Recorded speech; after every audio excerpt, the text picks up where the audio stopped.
Merci Michel. Je voudrais un peu rebondir sur ce qu'a dit notre DRH, qui est important. Je crois que quand on fait sa reconversion, il y a deux choses. Il y a le formel et puis le fond. Le formel, c'est la discipline.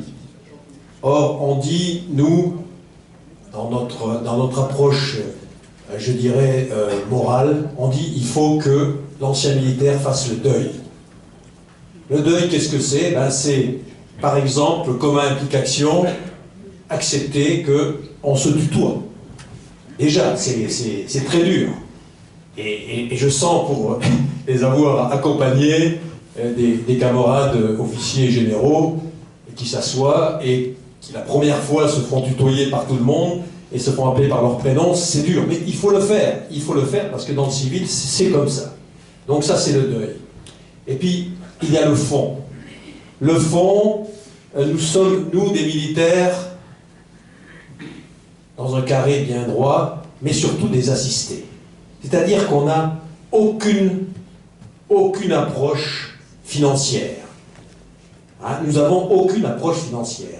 Et si vous n'avez pas compris qu'en changeant de métier, en allant dans le civil, il faut avoir cette approche financière, c'est-à-dire qu'est-ce que je coûte, qu'est-ce que je rapporte, vous n'avez rien compris. Vous ne vous êtes pas adapté au milieu civil.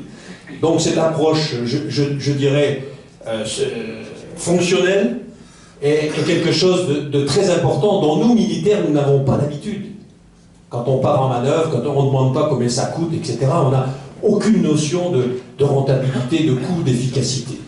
Donc ça, je pense qu'un ancien militaire, s'il veut rentrer dans le civil, il doit accepter les règles relationnelles qui sont celles du civil et plus celles de l'armée, et deux, accepter le fait que s'il vient dans une entreprise et qu'on l'embauche, c'est qu'il rapportera plus que ce qu'il coûte.